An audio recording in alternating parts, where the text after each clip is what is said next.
Ühel päeval kujuta ette, et lähed kodust välja ja selle asemel, et näha lihtsalt sinist taevast, näed sa taevast tohutut eredat joont. Ühest horisondiservast teise, see on selgelt nähtav nii hommikul kui ka öösel.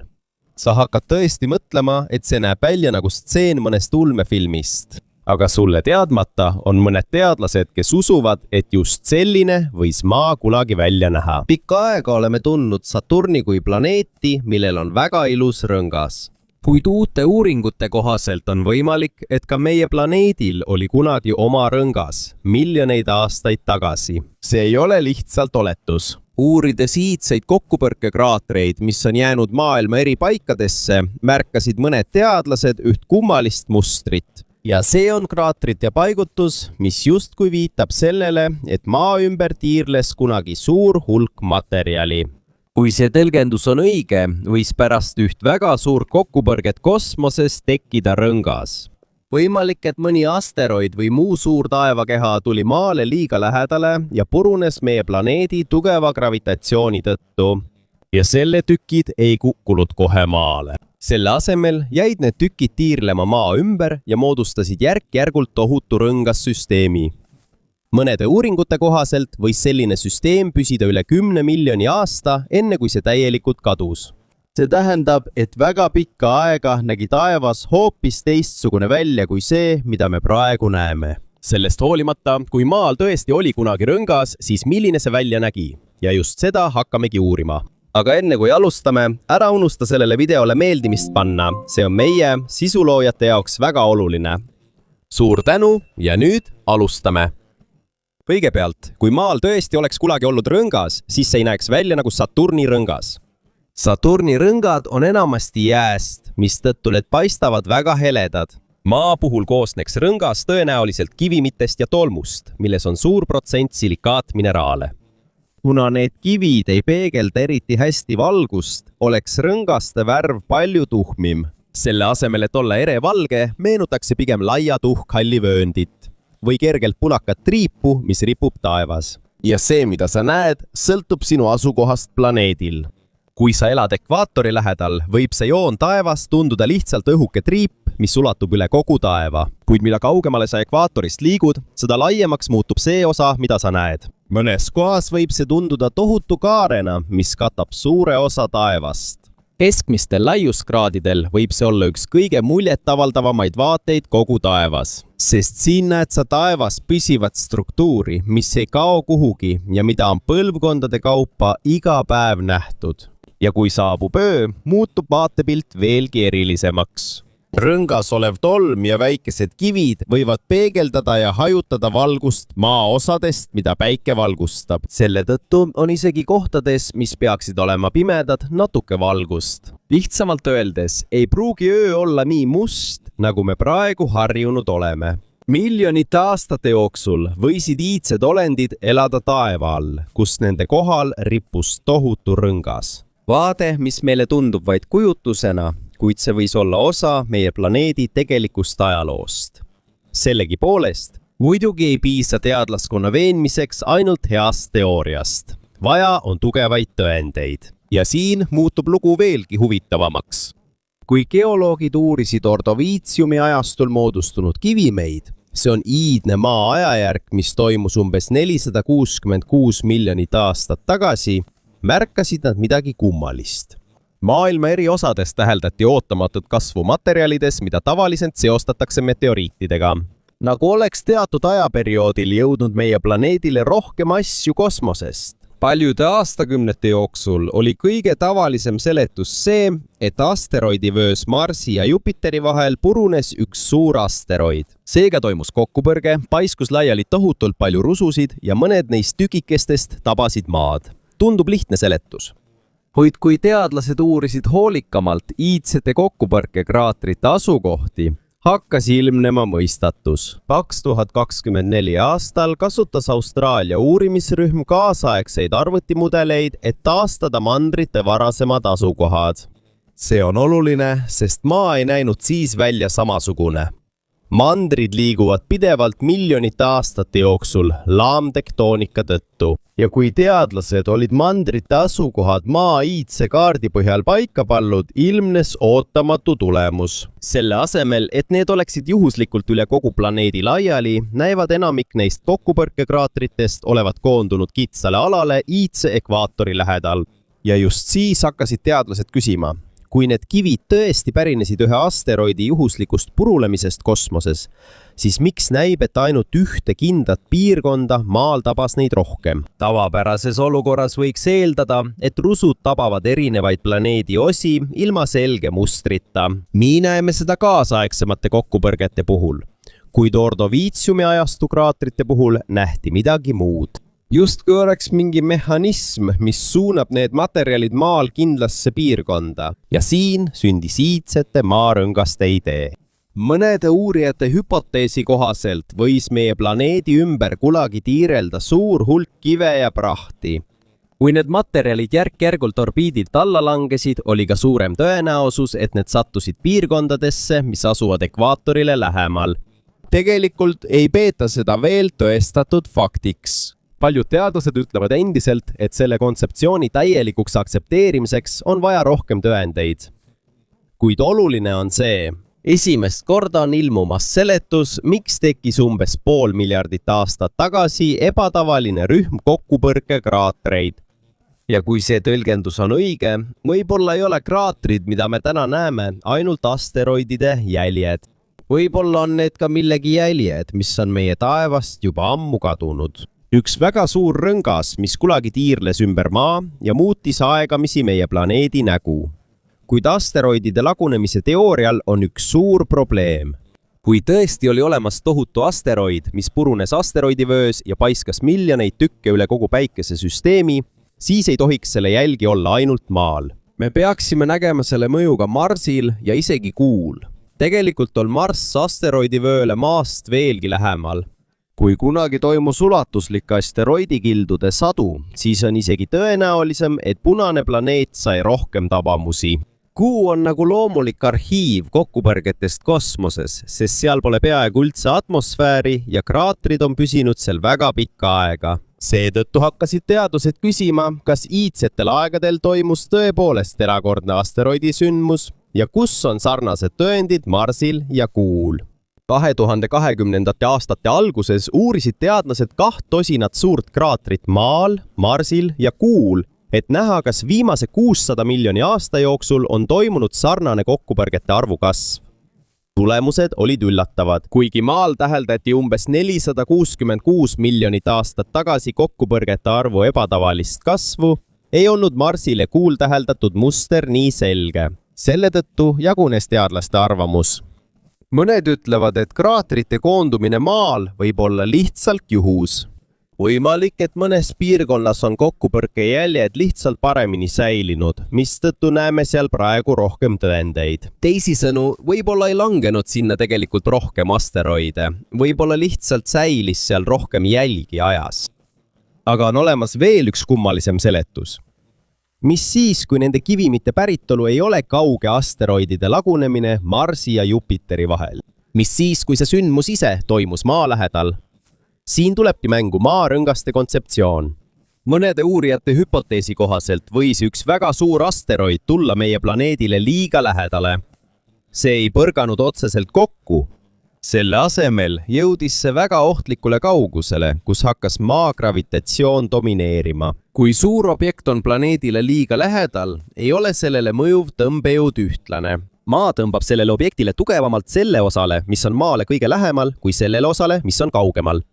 Seda nimetatakse loodejõuks. See on sama põhimõte, miks meie ookeanides tekivad mõõnad ja tõusud kuu mõjul. Tavaliselt on asteroidi enda gravitatsioon piisavalt tugev, et see püsiks terviklikuna. Kuid kui see satub liiga lähedale planeedile, võib loodejõud ülekaalu saada ja see hakkab tasapisi lagunema. Teadlased nimetavad seda Roche piiriks. See on piir, kus planeedi gravitatsioon hakkab ülekaalu saama. See määrab, kui hästi suudab objekt koos püsida. Kui see piir ületatakse, võib asteroid laguneda tuhandeteks tükkideks. ja siin algab selle loo kõige kummalisem osa. Selle asemel, et killud kohe eri suundades päikesesüsteemi laiali lendaksid, on võimalik, et paljud neist jäid maa ümber tiirlema. Alguses oli nende liikumine kaootiline. Mõned tükid liikusid planeedile lähemale, mõned kaugemale. Mõned orbiidid olid piklikud ja ebaregulaarsed. Aja jooksul põrkasid need rusud omavahel pidevalt kokku. Iga kokkupõrke järel muutusid nende orbiidid järjest vähem kaootiliseks. Järk-järgult hakkasid need tükid liikuma stabiilsemalt, kuni moodustus maa ümber lai ja ümmargune ketas. Aga miks moodustus see ketas just ekvaatori ümber? Sest meie planeet ei ole täiuslikult ümmargune. Maa keskosa on veidi laiem kui pooluste piirkonnad. Selle tõttu on planeedi gravitatsioonil väikene, kuid oluline mõju ümber tiirlevatele rusudele. Miljonite aastate jooksul sirgendab see protsess järk-järgult fragmentide liikumissuunda, kuni peaaegu kõik asuvad samal orbiidi tasandil. Mis on tulemus? Väga lai kivide ja tolmurõngas, mis ümbritseb planeeti. Kui see teooria on õige, siis võivad teadlaste poolt uuritavad kokkupõrkekraatrid olla midagi enamat kui lihtsalt juhuslike asteroidide tabamuste jäljed. Võimalik, et need on viimased tükid iidsest rõngassüsteemist, mis kunagi andis maale välimuse, mis oli peaaegu Saturni sarnane. Ja veelgi üllatavam on see, et maa ei pruugi olla ainus planeet, millel kunagi oli rõngas. On uuringuid, mis näitavad, et ka Marss võis sellise etapi läbi teha. Mõnede planeediteadlaste sõnul liigub Marsi väike kuu nimega Phobos ajapikku aeglaselt planeedile lähemale. See ei jää igaveseks oma praegusele orbiidile. Kauges tulevikus võib see jõuda Marsile ohtlikult lähedale. Kui see juhtub, võib planeedi gravitatsioon ületada kuu struktuuri tugevuse ja see laguneb aeglaselt tükkideks. Selle asemel, et Marsil oleks kuu, võib tal olla hoopis lai kivist ja tolmust rõngas. On olemas mudeleid, mis näitavad, et pärast rõnga moodustumist võib suur osa selle materjalist langeda tagasi Marsi pinnale. Ülejäänud osa võib aga uuesti kokku koguneda ja moodustada uued kuud. Seetõttu kahtlustavad mõned teadlased, et see protsess on Marsi ajaloos mitu korda aset leidnud. Ja kui see on võimalik punasel planeedil, tekib loomulikult järgmine küsimus. Kas see võis juhtuda ka maal? Praegu on kõige enam aktsepteeritud seletus meie kuu päritolu kohta hiidkokkupõrke hüpotees. Selle kohaselt põrkas umbes 4,5 miljardit aastat tagasi noore maaga kokku suur protoplaneet, mida teadlased nimetavad sageli Teiaks. See kokkupõrge oli väga tugev, väga palju kive ja prahti paisati maa orbiidile. Pikka aega tiirlesid need materjalid ümberringi meie planeedi ümber enne kui need ühinesid ja moodustasid kuu, mida me täna näeme. See tähendab, et kaasaegse planeediteaduse järgi oli maa ajaloos periood, mil seda ümbritses tõesti tohutu hulk orbiidil tiirlevaid rususid. Ja kui see juhtus juba varem, pole võimatu, et selle protsessi väiksem versioon toimus uuesti 100 miljoneid aastaid pärast kuu moodustumist. Aga on veel üks põhjus, miks iidsete maarõngaste idee on oluline. See ei selgita ainult kokkupõrkekraatreid. See võib olla seotud ka planeedi kliimaga. Mõned teadlased on pakkunud, et kui selline rõngas oleks piisavalt paks, võiks see osaliselt blokeerida maale jõudvat päikesevalgust. See ei tähenda, et kogu maailm muutuks pimedaks. Kuid isegi väike muutus päikesekiirguse koguses, mis planeedile jõuab, võib miljonite aastate jooksul kliimasündmuste puhul avaldada suurt mõju. On tehtud uuringuid, mis vaatavad võimalust, et sellel perioodil oli seos tugeva ülemaailmse jahenemisega, mis toimus ordoviitsiumi perioodi lõpus. Siiski on oluline meeles pidada, et seda ei peeta veel tõestatud faktiks. Teadusringkondades käib endiselt arutelu selle üle, kui suur oli võimalik rõngaste roll võrreldes teiste teguritega, nagu atmosfääri muutused ja looduslikud kliimaprotsessid. Ja kui maal tõesti oli kunagi rõngas, siis miks seda enam pole? Vastus on lihtne. Kosmoses pole ühtegi püsivat rõngast. Isegi Saturni kuulsad rõngad ei püsi igavesti. Maa puhul oleks need kadunud veelgi kiiremini. Kui kivid ja tolm tiirlevad ümber planeedi, kaotavad nad järk-järgult energiat erinevate gravitatsiooniliste mõjude tõttu. Mõned neist liiguvad madalamale orbiidile. Teisi mõjutab atmosfääri kõige õhem kiht. Miljonite aastate jooksul langevad need materjalid aeglaselt tagasi planeedile. enamik muutub peeneks tolmuks, kuid aeg-ajalt naaseb orbiidilt suuremaid tükke. Kujuta ette seda stseeni, kui oleksid tol ajal seal olnud. Öösel läksid taevas eredat joont, mis ümbritseb kogu taevast. Siis äkitselt lendab üle taeva leegitsev tulekera ja veel üks. Nii kestab see väga pikka aega. Muinastele olenditele, kes elasid maal, võis tunduda, et taevas ise kukub aeglaselt alla. Ja kraatrid, mille teadlased täna on avastanud, võivad olla vaid mõned vähestest jälgedest sellest erakordsest peatükist meie planeedi ajaloos. Aeg, mil maal polnud mitte ainult kuu, vaid tal võis olla ka oma rõngas, mida oli näha igast maailma nurgast. Kuid isegi kui maa ümber tekkis tohutu rõngas, ei tähenda see, et see jääks sinna igaveseks. Tegelikult on seda juba esimesest päevast alates hakanud hävitama jõud, mis kogu päikesesüsteemis liiguvad. Üks selle peamisi vaenlasi on päike. Meie täht ei saada maale ainult valgust ja soojust. See paiskab pidevalt välja ka laetud osakesi, mis liiguvad läbi kosmose päikesetuule osana. Kui need osakesed tabavad tolmu ja väikseid kivisid rõngas, muutub nende elektrilaeng. Mõnda neist materjalidest võib maa magnetväli mõjutada ja need võivad aegamisi oma algselt orbiidid kõrvale kalduda. Kui vaadata seda muistse maa pinnalt, võis see põhjustada nõrka kuma atmosfääri kõrgemates kihtides. See ei olnud nii tugev kui virmalised, mida me tänapäeval pooluste lähedal näeme, kuid tõenäoliselt piisav, et anda ööle omapärane helendus. Ja iga väikese osakese kadumisega rõngast seega järk-järgult kahanes. Kuid mitte ainult päike ei mänginud siin rolli. Ka kuu oli selles osaline. Iga kord, kui see tiirleb ümber maa, avaldab see väikest, kuid pidevat mõju orbiidil olevatele prahiosakestele. Miljonite aastate jooksul võib kuu gravitatsiooni korduv tõmme põhjustada muutusi rõngas olevate materjalide liikumises. Mõned osakesed võivad maast eemale paiskuda, teised aga tõmmatakse sissepoole. Seetõttu ei püsi rõngassüsteemi kuju korrapärane ja täiuslik. See muutub järk-järgult auklikuks, õhemaks ja lõpuks laguneb. See on üks põhjusi, miks mõned teadlased usuvad, et kui maal oli ordoviitsiumi perioodil rõngas, siis tõenäoliselt ei kestnud see rohkem kui mõnikümmend miljonit aastat. Pärast seda kadus see järk-järgult. Nüüd mõtleme huvitavama küsimuse peale. Mis oleks, kui maal oleks tänapäeval endiselt rõngas olemas? Esmapilgul tundub see väga ilus. Püsiv kaunistus meie taevas.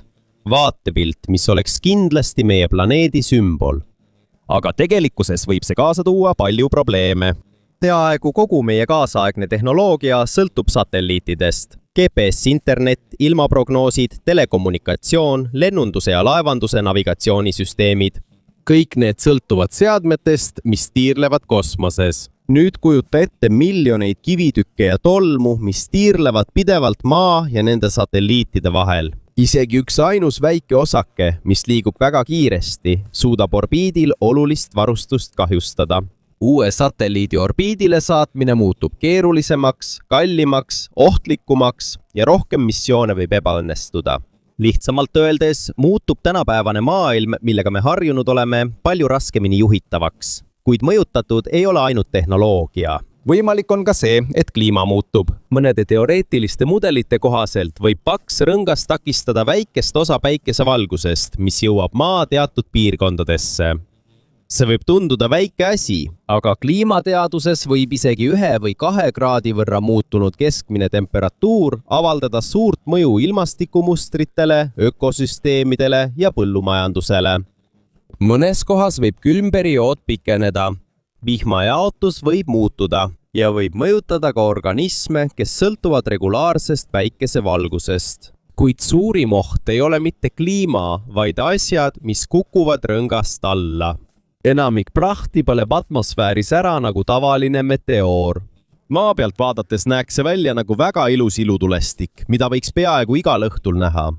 Kuid mitte kõik illud ei ole väikesed. Vahel harva võivad mõned suuremad tükid atmosfääri sisenemisel ellu jääda. Ja kui see juhtub, ei ole see enam lihtsalt langev täht. Sellest saab kokkupõrkesündmus.